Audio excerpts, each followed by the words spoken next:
दोस्तों स्वागत है आपका एक नए क्लास में। कई बच्चे हैं जिन्हें बहुत ज्यादा कंफ्यूजन है और हमें हर साल हर सेशन में ऐसी एक वीडियो बनानी पड़ती है ताकि बच्चों की कंफ्यूजन दूर हो जाए। देखो बहुत सारे बच्चे ऐसे हैं जो फर्स्ट सेमेस्टर में है मेरे भाई, ठीक है, और जब वो फर्स्ट सेमेस्टर में इनकी कंफ्यूजन सबसे ज्यादा है क्योंकि जो सेकंड में है थर्ड में है उन्हें समझ में आ चुका है कि इतना कुछ होता नहीं है। यूनिवर्सिटी वाले भी मौज ले रहे हैं, पता चला 2 महीने का जो सेमेस्टर है वो 10 महीने में हो रहा है, 12 महीने में, तो उन्हें समझ में आ जाता है यार कुछ नहीं है, चिल करो, जब कभी स्कीम आएगी जाके पेपर दे आएंगे, जाके जैसा होगा वैसा दे आएंगे जाके। लेकिन जो लोग 12th पास करके मेरे भाई फर्स्ट सेमेस्टर में एडमिशन लिए होते हैं, वो चाहे किसी में हो, केवल बीएससी में ही नहीं, लेकिन वो किसी में भी एडमिशन लिए हो, तो उन लोगों का क्या होता है, बड़ी कंफ्यूजन रहती है।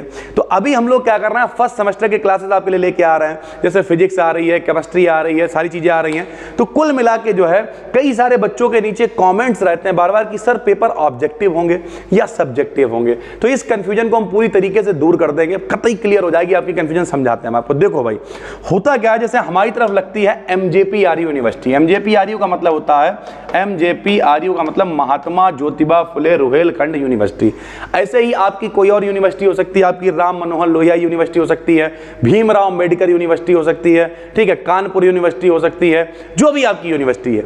होता क्या है, हर यूनिवर्सिटी का अपना एक पैटर्न होता है। पैटर्न क्या है, जैसे एमजेपीआरयू वाले क्या कर रहे हैं भैया, फर्स्ट सेमेस्टर में लिखित पेपर हो रहा है, डिस्क्रिप्टिव हो रहा है पेपर, ठीक, डिस्क्रिप्टिव हो रहा है।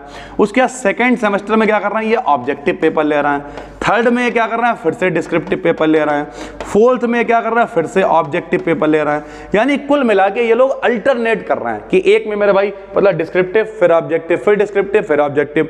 तो एमजेपीआरयू से रिलेटेड अगर हो या इससे रिलेटेड कोई यूनिवर्सिटी या सिलेबस है, तो मेरे भाई यहाँ पर पेपर कैसे हो रहे हैं, फर्स्ट सेमेस्टर के डिस्क्रिप्टिव हो रहे हैं, लगातार हो रहे हैं, ऐसा नहीं है पहली बार हो रहा है, 2-4 सेमेस्टर हो चुके हैं सर, ठीक है। लेकिन अगर आपकी यूनिवर्सिटी कोई और है तो हर यूनिवर्सिटी का अपना अपना एक पैटर्न होता है। तो आप ये नहीं कह सकते हो कि मेरे भाई यहां पर ऐसे होंगे यहां पर ऐसे होंगे। सबसे पहले आप ये समझ लो, आपको एक काम करना है, अपनी जो ऑफिशियल वेबसाइट है एमजेपीआरयू की, जैसे अगर आपको शंका हो रही है, शक हो रही है, वैसे तो हम बता ही रहे हैं, कोई दिक्कत नहीं है, वहां से सिलेबस डाउनलोड कर लो, पैटर्न डाउनलोड कर लो, आपको खुद पता चल जाएगा कि मेरे भाई पेपर आपके डिस्क्रिप्टिव हो रहे हैं। पहली बात, अगर आपकी यूनिवर्सिटी कोई और है तो वहां का सिलेबस डाउनलोड कर लो। अगर आपको लगता है हम सिलेबस हमें डाउनलोड करना ही नहीं आता, कोई बात नहीं, कॉलेज चले जाओ, जब आप कॉलेज जाओगे तो सारी चीजें पता चल जाएंगी। अब अगर फिर भी कुछ लोगों के फर्स्ट सेमेस्टर में पेपर ऑब्जेक्टिव हो रहे हैं, ऐसे टाइम पे आप कहोगे सर जी पेपर तो मेरे ऑब्जेक्टिव है, आप तो सब्जेक्टिव पढ़ा रहे हो, तो हम क्या करेंगे। तो आपको कुछ नहीं करना है। सबसे पहले मेरी बात बहुत ध्यान से सुनना, ऑब्जेक्टिव का मतलब ये कतई नहीं होता है कि ऑब्जेक्टिव का मतलब सिक्का लेके जाएंगे, हेड आया ए टेल आया बी, सिक्का खड़ा सी खो गया, इनमें से कोई नहीं, ऐसा बिल्कुल नहीं होता है। ऑब्जेक्टिव आप तभी कर पाओगे जब आप उसके बारे में जानते होगे। आपसे पूछा गया IF7 में कौन सा हाइब्रिडाइजेशन है, लटके थोड़ी जाओगे मेरे भाई। तो अगर आपके पास अभी से टाइम है वो तो ठीक है, हम कहते हैं अगर आपका पेपर मान लिया ऑब्जेक्टिव है, तो अगर आपका पेपर ऑब्जेक्टिव है, ऐसे टाइम पे आप क्या कर सकते हो कि मान लिया 1-8 दिन बचा हुआ है, 1-2 दिन बचे हुए हैं, तो आप क्या करो, लास्ट टाइम पे मॉडल पेपर ले आओ, बार बार पढ़ो, बार बार पढ़ो, बार बार पढ़ो, जाना पहचाना लगने लगेगा मेरे भाई ऑब्जेक्टिव, और जाके पेपर दे आओगे जाके।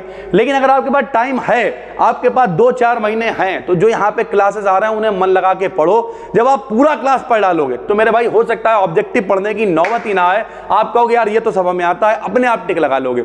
और उसके बाद हम यहाँ पे थोड़ी सी प्रैक्टिस करा देंगे, साथ ही साथ आप क्या करना है, मॉडल पेपर खरीद लेना अपनी यूनिवर्सिटी का, जहां से भी आप पढ़ रहे हो ना, और उसके बाद देख डालना, आपको सब वैसे ही आता होगा मेरे भाई। तो कॉन्सेप्ट इज किंग है, हमेशा कॉन्सेप्ट किंग रहता है, कंटेंट किंग रहता है। अगर आप सही से अपना कॉन्सेप्ट क्लियर कर ले तो कोई दिक्कत नहीं होगी, आपकी कोई यूनिवर्सिटी हो कहीं की हो, सिर्फ सिलेबस मिलाओ, डेली 9 बजे आके पढ़ा रहे हैं, मन लगा के पढ़ डालो, बाकी जब पेपर पड़ोस में आ जाएंगे तो देख लेंगे किसका क्या है। तो बिल्कुल भी टेंशन लेने की जरूरत नहीं है। अलग अलग यूनिवर्सिटीज का अलग अलग पैटर्न हो सकता है, एमजेपीआरयू में डिस्क्रिप्टिव ही पेपर होंगे सर, ठीक है। बाकी अगर आपकी कोई और यूनिवर्सिटी, एक बार कॉलेज चले जाओ, सिलेबस डाउनलोड कर लो, और फिर भी नहीं समझ में आ रहा तो मन लगा के सिर्फ सिलेबस मिला लो, पढ़ते रहो, जब कॉन्सेप्ट क्लियर होगा तो फिर पेपर कैसा भी आ जाए निपट लेंगे मेरे भाई, कोई दिक्कत वाली बात नहीं है, ठीक है। उम्मीद करते हैं पूरी बात आपको समझ में आ गई होगी, तो अब कोई कंफ्यूजन नहीं है। डेली हम लोग मिल रहे हैं आपसे, शाम को 9 बजे क्लासेस आ रहे हैं, फिजिक्स आ रही है, केमिस्ट्री आ रही है, बी डिकेटेड लर्निंग हब सब्सक्राइब कर लो, वहां पे अंशिका मैथ पढ़ा रही है, सारी चीजें हो रही हैं, बस आपको मन लगा के पढ़ते रहना। हम मिलते हैं आपसे एक और नई वीडियो में, तब तक के लिए धन्यवाद।